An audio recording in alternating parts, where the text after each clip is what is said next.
근데 청와대 가이드라인이 그대로 있다면 어떤 뭔가 양보한 뭔가를 이렇게 협상안을 가져오기는 좀 어렵잖아요, 여당으로서. 예, 그 가이드라인에 관해서 좀 한 말씀 드려야 될 것 같은데. 예전에 제가 그 검사 시절에 불법 대선 자금 수사를 한참 하고 있었어요. 예. 누구의 불법 대선 자금? 그 여야를 막론하고 다 했었죠. 당시 노무현 대통령. 노무현 대통령 시절에. 조사를 했죠. 예. 그랬는데 그 중간에 노무현 대통령이 무슨 말씀하셨냐면, 그러니까 당시 민주당이 열린우리당이죠. 열린우리당이 받은 불법적 정치자금이 한나라당의 10분의 1이 넘는다면 대통령직을 사퇴하겠다. 예, 이 얘기를 그렇게 하셨어요. 얘기했죠. 예. 근데 그 말씀의 취지는 뭐겠습니까? 한나라당에 비해서 덜 받았다라는 걸 강조하는 거지 꼭 10분의 1이라는 숫자를 말씀하시는 건 아니었잖아요. 예. 근데 그때 그걸 가이드라인 논쟁이 얼마나 많았습니까? 그래서 나중에 수사 결과가 발표된 다음에 실제로 10분의 1이 넘었네, 안 넘었네라는 그런 말도 안 되는 논쟁들이 있었는데 대통령께서 말씀을 하신 거면 무조건 가이드라인이다. 이거는 새누리당을 완전히 인형으로 보는 거죠. 그렇지 않거든요. 그러니까 가이드라인이라는 표현이라기보다는 저는 이 문제 같아요.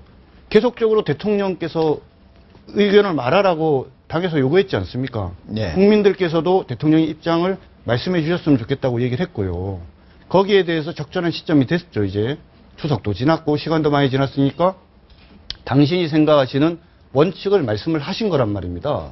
근데 그 말씀을 하라고 해서 이야기를 했더니 갑자기 또 그게 가이드라인이래요. 그러니까 어떤 대통령이 국정의 책임자로서 국민의 요구에 따라서 입장을 이야기를 하면 그건 그거대로 받아들이면 되는 거고 그 이후에 방금 말씀하신 것처럼 이제 의회가 열려서 다시 여야가 대화를 하는 과정 속에서 현재 대통령께서 생각하시는 거와 다른 결론을 내릴 수 있어야 선진적인 민주사회 아니겠습니까? 예. 그럼 그런 것들에 대한 기대를 해야 되는데 시작도 하기 전에 가이드라인이라고 하면서 거기다 죄를 탁 뿌려버리면. 그러니까 대통령의 말씀은 결국은 박근혜 대통령이 여야 협상할 때 여당한테 어떤 가이드라인을 제시한 게 아니라 국민들의 요구에 따라서 자기 자신의 소신을 밝혔을 뿐이다. 그렇죠. 이렇게 말씀을. 그 소신은 예. 그 소신의 타이밍의 문제인 것 같아요. 이 세월호 특별법과 관련해서 국민들이 대통령의 입장을 듣고 싶다라고 요구한 건 꽤 된 걸로 저는 알고 있습니다. 그런데 지금 그 이른바 2차 협상이 난관에 봉착하면서 그 이후에 박근혜 대통령께서 쐐기를 박듯이 그때서야 이제 입장을 밝히셨단 말이에요. 게다가 아주 민감한 기소권, 수사권 문제 명확히 직시하셨어요. 안 되는 것에 대해서. 그러니까 이제 이른바 그런 것들을 가이드라인으로 오해할 소지가 충분히 있다라는 것이고요. 대통령의 입장에서 문재인 의원이 얘기한 것처럼 입법권 간섭이다라고 얘기할 수 있는 여지가 뭐냐. 국회에서 협상하도록 내버려 두시면 돼요. 그런 것들 여지를 열어두셔야 돼요. 그러니까 기소권, 수사권 안 된다. 이렇게 못을 받는 것이 아니라 가능한 방법을 찾아보도록 국회에 오히려 요구하는 것이 대통령의 자세일 거예요. 그러니까 그런 차원에서 태도와 내용들이 가이드라인이라고 하는 오해를 낳게끔 하고 있는 거라는 거죠. 네. 근데 저는 참 방금 말씀하신 견해에 동의를 못 하겠는 게 예를 들면 대한민국 헌법에는 대통령 거부권이 있어요. 의회에서 어떤 의사결정을 여야 합의를 해서 왔는데 대통령이 보시기에 아니라고 판단하시면 거부권 행사할 수 있는 거 아닙니까? 가지 않았죠. 그러니까 대통령께서 생각하시는 입장이 적어도 수사권이나 기소권을 조사위원회에 주는 것은 적절하지 않다라는 생각을 하셨는데 여야가 합의를 해서 다른 의견의 경우에 따라서 할 수도 있다고 봐요. 그래서 그것이 입법안이 갔을 때 대통령께서 그때 돼서 대통령 거부권을 행사하신다. 그럼 그것이 예를 들자면 의회에 대한 도전이고 의회를 무시하는 건가요? 그런 건 아니죠. 거기까지 가지 않았다는 게 문제죠. 잠깐만 간단히 얘기해 주시고. 아니, 그날 제일 딱 했던 사람이 누구냐면 야당이 아니라 김무성 대표였어요. 국무회의에서 그렇게 딱 2차 협상을 더 이상 나가시면 안 돼요 라고 얘기하고 그날 여당 지도부 쫙 불러서 출국하시기 전에 국민들이 볼 때는 저거 얼차례 하나 보다 이렇게 생각했을 거예요. 근데 저희들이 볼 때는 저거는 가이드라인이다 얘기하지만 여당에서 볼 때는 폴리스 라인이에요, 그게. 너무 큰일 나는 것 같은 이런 느낌. 그날 김무성 대표 발언, 그날 TV에 나오는 화면 표정, 누가 봐도 사실은 떨떠름했다. 저는 그런 판단인데요. 더 중요한 건 뭐냐면 대통령께서 그렇게 해서 그 당시 야당도 요청을 했고 사실은 우리 원내대표 간의 협상에서 넘어져 버린 거거든요. 물론 야당 책임이 큽니다. 인정할게요. 야당 책임이 크지만 넘어졌으니까 그 다음 누가 나설 차례였느냐면 양쪽의 당 대표급들이 나섰어야 되는 상황이었어요. 그래서 김무성 대표한테 기대도 많고 요청도 많았는데 김무성 대표가 그 링에 올라가기도 전에 일단 라카룸 다시 불러가지고 딱 뭘 해버리니까 그 가이드라인 받았다라고 다들 생각을 하는 거예요. 그걸 그렇게 넘어서시기를 바라는 거예요. 그걸 그렇게 해석하시면 안 되고요. 대통령이 하신 말씀은 뭐냐면 헌법의 정신, 동서고금, 우리 대한민국뿐만 아니라 사법 체계를 갖고 있는 모든 나라가 넘어서는 안 될 금도, 이를테면은 뭐 여기서 누차 말씀이 나왔습니다만은 피해 당사자에게 수사기소권을 주서는 안 된다라고 하는 그런 류의 소위 고금의 원칙을 말씀하신 것이 그게 가이드라인을 할 수가 없죠.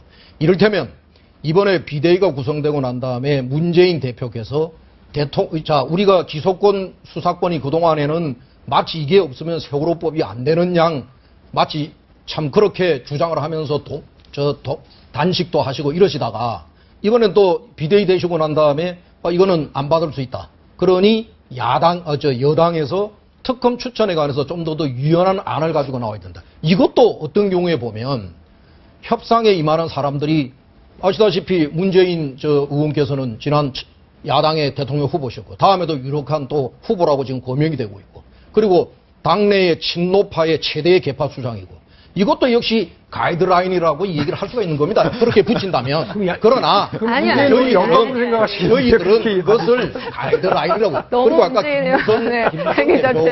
김무성 대표가 뭘 그 대통령이 원칙과 누구나 다 얘기하는 상식적 얘기를 하는데 그걸 가지고 뭘 곤란하게 지금 그건 내가 볼 너무 알겠습니다. 간단히 저는 간단하게 그렇게 봅니다. 그러니까 아까 우리 박용진 전 그 홍보위원장께서 야당 책임이 크다. 그럼 야당 책임이 큰 야당 입장에서는 이 국면을 어떻게 돌파할 것인가에 대한 당내에 여러 가지 고민들이 있었을 거라고 생각이 돼요. 그러니까 기소권, 수사권 계속 고집하는 것이 맞느냐?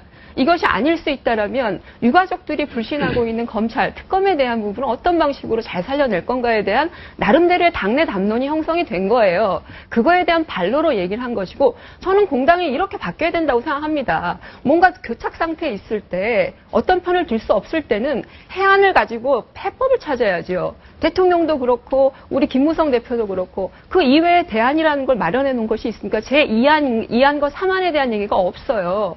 그러니까 이런 자세들이 너무 대조가 되는데 좀 바뀌고 유연하게 변화되는 모습을 보여야 된다는 거죠. 이런 주장들이 이제 5개월이 흘렀지 않습니까? 세월호 유가족들에게 무슨 도움이 되었습니까?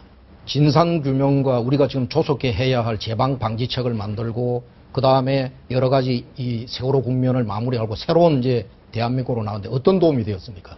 그러니까 그간의 이런 문제 제기는 어느 누구에게도 도움이 되지 않았을 뿐만 아니라 대한민국 국회를 마비시키는 결과를 만들었고요. 지금도 저는 뭐냐면은 야당이 지금 꼭 좀 하나 저는 놓치지 않았으면 하는 게 있습니다. 뭐냐면은 싸움을 하는 장소, 싸움을 하는 때 이 대전의 장소를 적벽대전 말씀하셨는데 잘 골라야 되는 거예요. 이 세월호법을 가지고 수사권, 기소권 하면서 유가족들과 같이 그렇게 소위 일부의 주장을 가지고 동조를 하면서 국회를 마비시키고 한 것은 야당이 본연에 벌려야 할 싸움의 장소와 때를 잘못 고른 겁니다. 야당이 지금 현재의 싸움을 제가 만약에 야당이라면요.